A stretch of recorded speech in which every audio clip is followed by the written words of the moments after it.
I didn't think he could get that fat. Oh my God, he got fat. It's memories like this one that keep the tears off Sheila McCollum's face. Makes me feel like he's still here.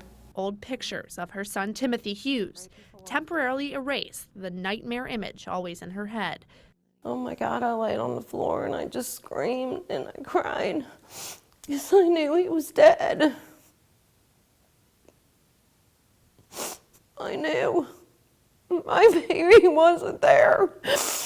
Her 19-year-old killed himself in a Butler County jail cell on April 7, 2007, only weeks after he was arrested on drug and theft charges. He was hurting and crying, and he was desperate, and I was not there. I didn't know it. Suicides behind bars captured headlines across the nation last year, following the high-profile death of Cleveland kidnapper Ariel Castro in September. In Ohio prisons, suicides are at a 6-year high. 10 inmates killed themselves just last year.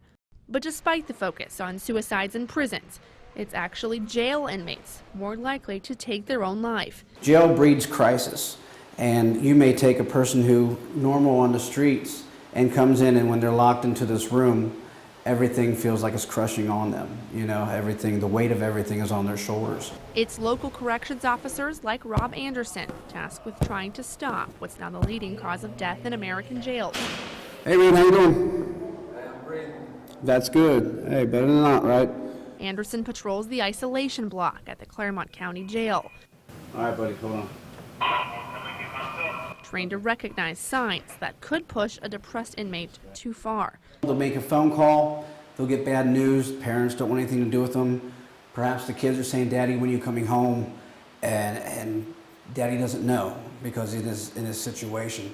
In Claremont County and some other tri-state county jails, inmates likely to commit suicide are housed alone in bare cells like this. They're stripped of everything, clothes, sheets, and anything that can tear. Take a look at how easy it is for me to tear the blanket that's issued to most inmates. That's the most common way jail inmates try to kill themselves, making a noose out of ripped fabric like this. It's what killed Hughes 7 years ago, found hanging from the top bunk in his cell. I have nightmares of him hanging off that bed. And it's what killed at least 42 other inmates in Ohio jails over the last 5 years, according to a WCPO analysis of state records. That's why inmates on suicide watch at every county jail in the tri-state must wear a thick green smock and use a blanket made out of the same material. As you can see, it's stitched really tight, really hard to tear here. Suicidal inmates are also served utensil-free meals in a styrofoam tray. Oh, it's supposed to be cold. Perhaps they'll break the spoon and use that to cut themselves if we would give them to them.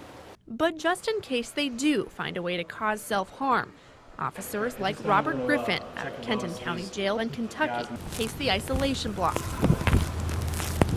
peering into every cell. Check, make sure he's up, walking around and doing okay.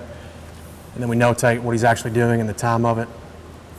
The checks are random, supposed to occur no less than every 10 minutes. It's constant, irregular monitoring, because if you're on a strict schedule and you monitor every 15 minutes, then that inmate, if he really wants to harm himself, he knows that, and he could do that in the 15-minute period.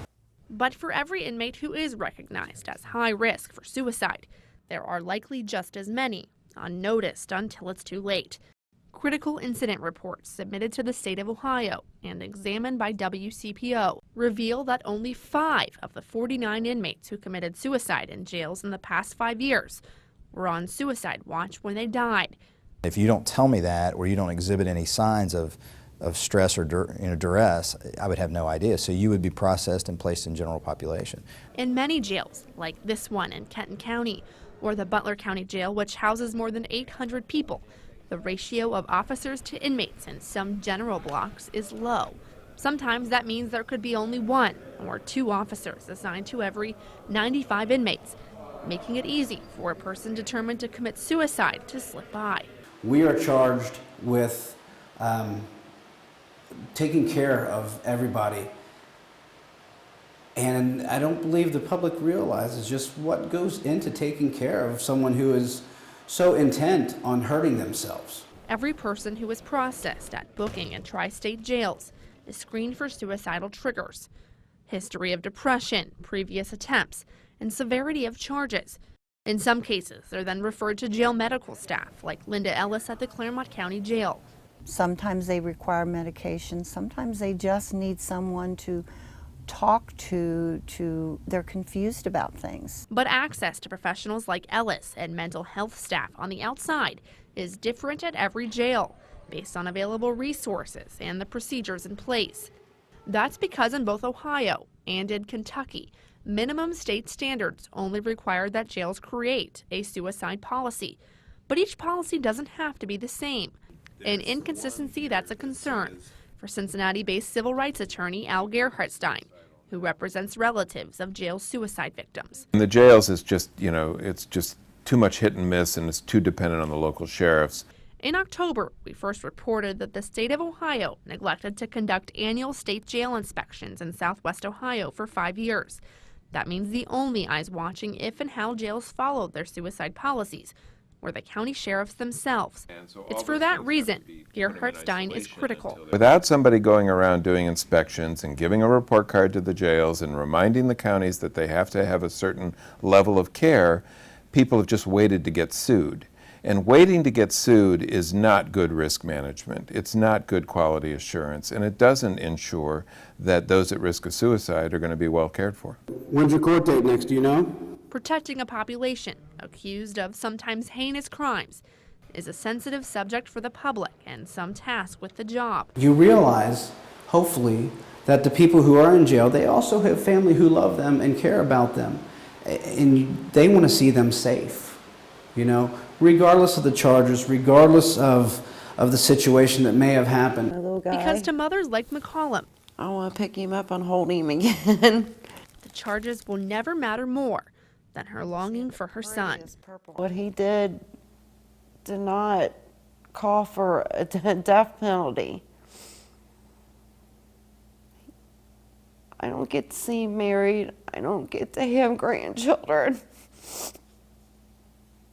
In Cincinnati, Taylor Mirfendereski, 9 on your side. My handsome little guy.